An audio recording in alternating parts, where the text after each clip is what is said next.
নজর রাখবো পরবর্তী খবরে। রাজ্যে চলছে এসআইআর প্রক্রিয়া, চলছে শুনানি পর্ব। আর কাটওয়া এবার আজব ঘটনা। কাটওয়ায় এসআইআর শুনানির নোটিশ পেলেন খোদ বিএলও নিজেই। কেতুগ্রামের বিএলও নোটিশ দিলেন স্ত্রীকেও। শুনানিতে স্ত্রীকে নিয়ে নিজেকেও শুনানিতে হাজিরা দিতে হবে। পদবিতে বানান ভুলের জন্যই শুনানির নোটিশ পেয়েছেন তিনি। কেতুগ্রামে বিএলও নোটিশ দিলেন তার নিজের স্ত্রীকেও। কাটওয়ার ঘটনা, কাটওয়ায় এসআইআর শুনানির নোটিশ এবার নিজেই পেলেন বিএলও। শুনানিতে স্ত্রীকে নিয়ে নিজেকেও যেতে হবে। পদবিতে বানান ভুল এবং যার জেরেই কিন্তু শুনানির নোটিশ পেয়েছেন কাটওয়ার বিএলও। রাজ্যে চলছে এসআইআর প্রক্রিয়া, ভোটার তালিকা নিবেশ সংশোধনী প্রক্রিয়া। ইতিমধ্যেই খসড়া ভোটার তালিকা প্রকাশ হয়েছে, চলছে শুনানি পর্ব। আর কাটওয়ার ঘটনা আপনাদের জানাচ্ছি, সেখানে শুনানির নোটিশ পেলেন খোদ বিএলও।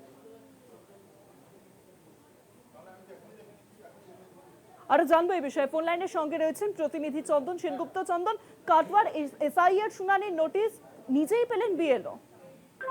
একদমই, দেখো, কেতুগ্রাম বিধানসভার ভ্রমরকোল যে অবৈতনিক প্রাথমিক বিদ্যালয় আছে, সেই বিদ্যালয়ের শিক্ষক হচ্ছে দেব শঙ্কর চট্টোপাধ্যায়। তিনি 165 নম্বরের বুথের বিএলও।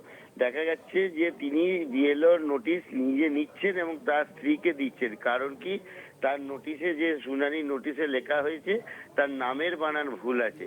এবং তিনি যেটা জানাচ্ছেন যে তার নামের বানান ভুল থাকার কথা নয়, কারণ 2002 সালে তার নামের বানান ঠিক ছিল। এবং যেটা জানা যাচ্ছে 2002 সালে নামের বানান ঠিক সত্ত্বেও যাতে শুনানির নোটিশ হচ্ছে, তাতে তিনি যা যা ডকুমেন্ট ছিল সেই ডকুমেন্ট তিনি দাখিল করেছে, তা সত্ত্বেও কিন্তু শুনানিতে ডাক।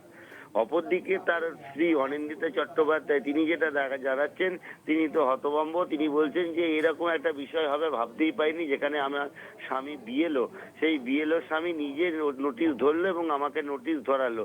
তার নোটিশে কি রয়েছে লেখা? তার নোটিশে লেখা রয়েছে তার বয়সের, বাবার সঙ্গে মেয়ের বয়সের ভুল।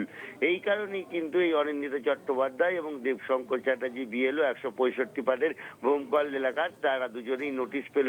সেটাই অবাক করার বিষয়। এবং কাটোয়া মহকুমা শাসক যেটা টেলিফোনে জানালেন যে তারা সেই দেবশঙ্কর চট্টোপাধ্যায়, তিনি কিন্তু তার কর্মের দিক থেকে অবিচল এবং তিনি যে কাজটা করেছেন এটা কিন্তু দেখা উচিত নির্বাচন কমিশনের এবং সাধারণ লোকের।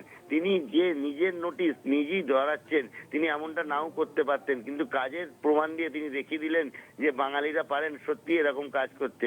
সত্যি ঘটনাই তো, যে একজন বিএলও, যেখানে এসআইআর এই প্রক্রিয়া চলাকালীন সাধারণ মানুষ বিভ্রান্তিতে পড়ছে এই নোটিশ নিয়ে, সেইখানে নিজের নোটিশ নিজে নিয়ে তার স্ত্রীকে দিয়ে এক দৃষ্টি গোচর করলেন এই দেবশঙ্কর চ্যাটার্জি। অনেক ধন্যবাদ চন্দন, ফোন লাইনের সঙ্গে ছিলেন প্রতিনিধি চন্দন সেনগুপ্ত।